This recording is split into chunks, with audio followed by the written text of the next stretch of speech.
So I think there's a really powerful example of that. So I talk in How to Decide, the new book about memory creep. And Yep. this is a really big problem. I mean, first of all, the resulting problem in itself is an issue because once you know the outcome, what happens is that certain aspects of the decision get highlighted and certain ones of them get low-lighted that help you to sort of square the decision. In other words, to make the outcome make sense in relation to the decision. So you know, if it's a good outcome, you'll tend to remember the bullish parts of the decision process. And if it's a bad outcome, you'll tend to remember the bearish parts of the decision process. But of course, you know, particularly at early stage, there's stuff that's great about the company and stuff that's bad. Yep. I doubt there's ever been a company that's come in where every single thing that you might think about in terms of aspects of that company are like a 10 out of 10. So you're always taking the good with the bad. That's just sort of the example, you know, but when we tend to highlight and low light different aspects in order to sort of make it make sense. That's kind of number one. But then we lay on top of it this problem of we misremember. Yep. We aren't particularly good. We aren't particularly good at, in retrospect, really accurately reconstructing what our state of knowledge was at the time that we made the decision. So there's this great example that I sort of feel like sort of collides these two problems of resulting and then hindsight bias or memory creep, this memory creep problem, which is really just the 2016 election. So very briefly, you know, obviously Clinton lost the Rust Belt, Michigan, Wisconsin, and Pennsylvania. Across the three states, it was about a total of around 80,000 votes across three states. It was a razor thin margin.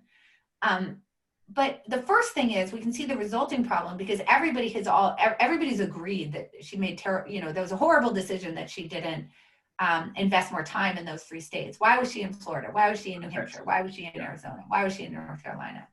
So here we can see the resulting problem in the sense of we know that it was a bad outcome for her, and we're assuming that her decision-making around where to campaign was therefore bad. But there's nothing more crowdsourced than decision-making during a presidential campaign. We can see that right now. There's a billion things written about Biden's strategy or Trump's, you know, strategy and whatever, and comparisons. So I actually just searched, and the first article that appears critiquing, like saying that it was a really bad strategy on her part, appears on November 9th of 2016, which I don't know if people remember, but the election was on November 8th.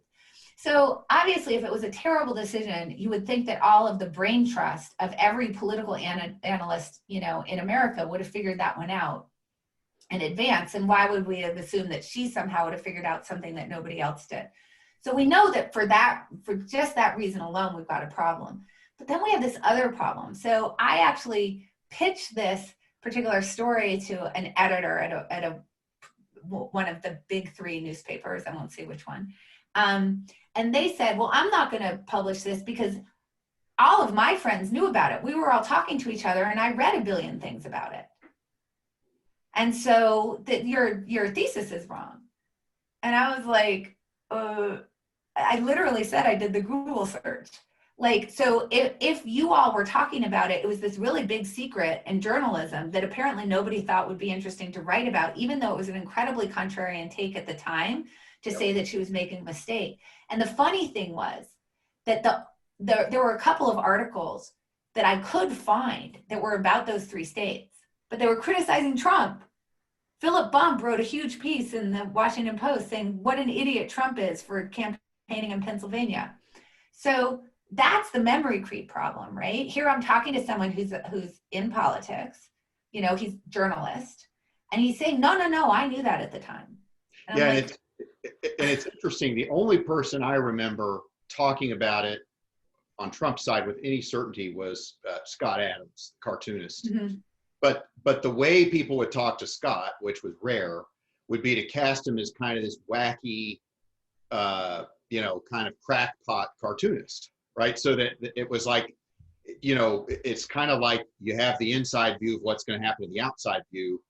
A lot of times the outside view comes from sources that are so different from you that you're likely to discount them when that's the signal you need to listen to the most because it's different from all the signal that you see every day, right? And yeah, and even the interesting thing about that problem is that even if it does come from a source that isn't wacky, Yep. or that you perceive to be wacky, you're still probably likely to discount it if it disagrees with your point of view. I mean, this is part of the problem, and it's part of the reason why it's so important to create to have this evidentiary record. The reason why I can go back and say, look at this resulting that was happening, and the memory creep that happened with the 2016 election was because I could Google it. Yep. So you want to be able to Google your own decision making. I mean, that's the thing. So I just want to separate this from journaling.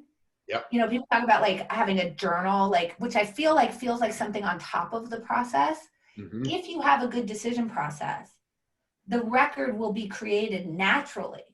Yep. As part of the process. It will just appear, because you can't have a good decision process without the record, without naturally creating a record. So, you know, journaling, I feel like people are like, oh, I have to do this extra thing and I need to write all this stuff down, like after we've already made the decision or even during or whatever.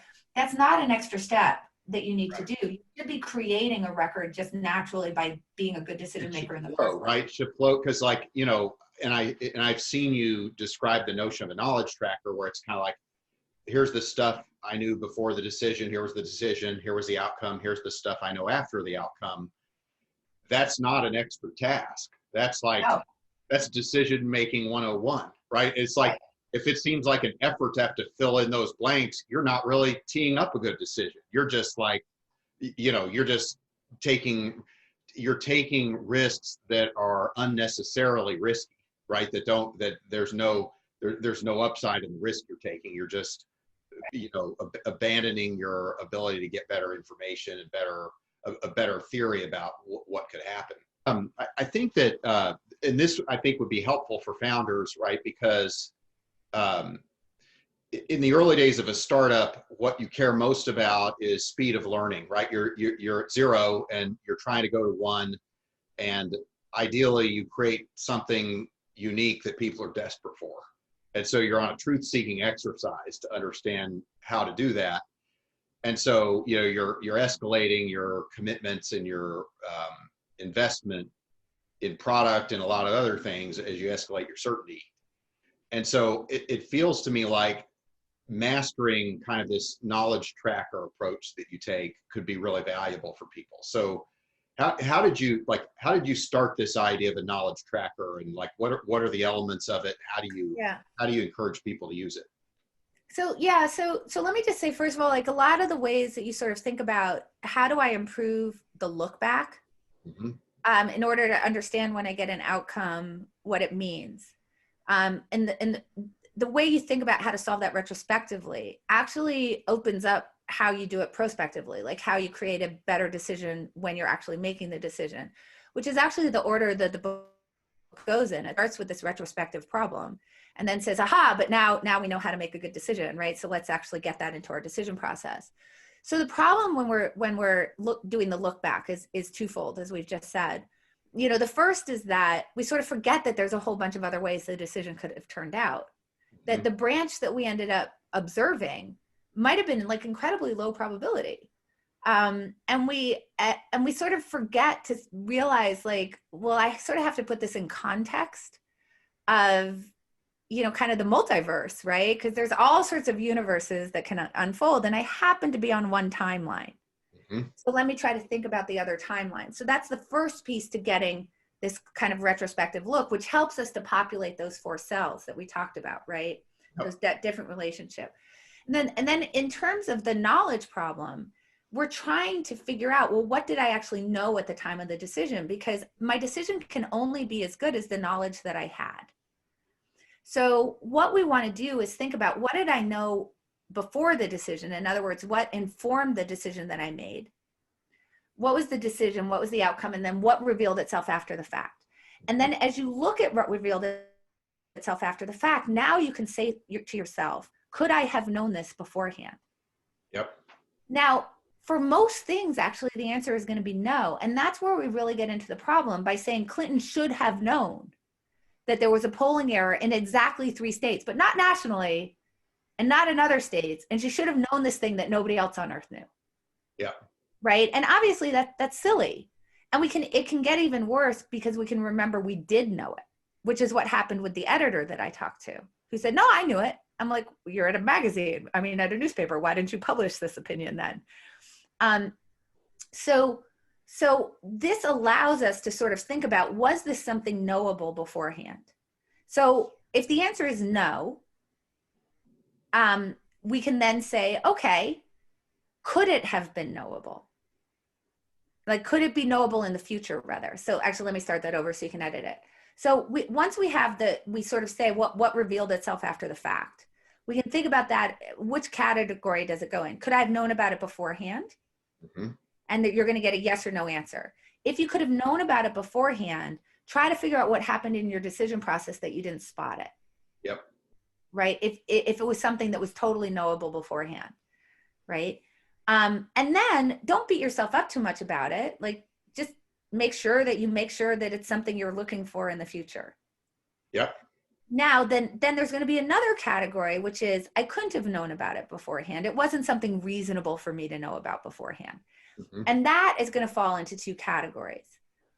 One is going to be, it's never going to be knowable, because it could be, for example, the outcome itself.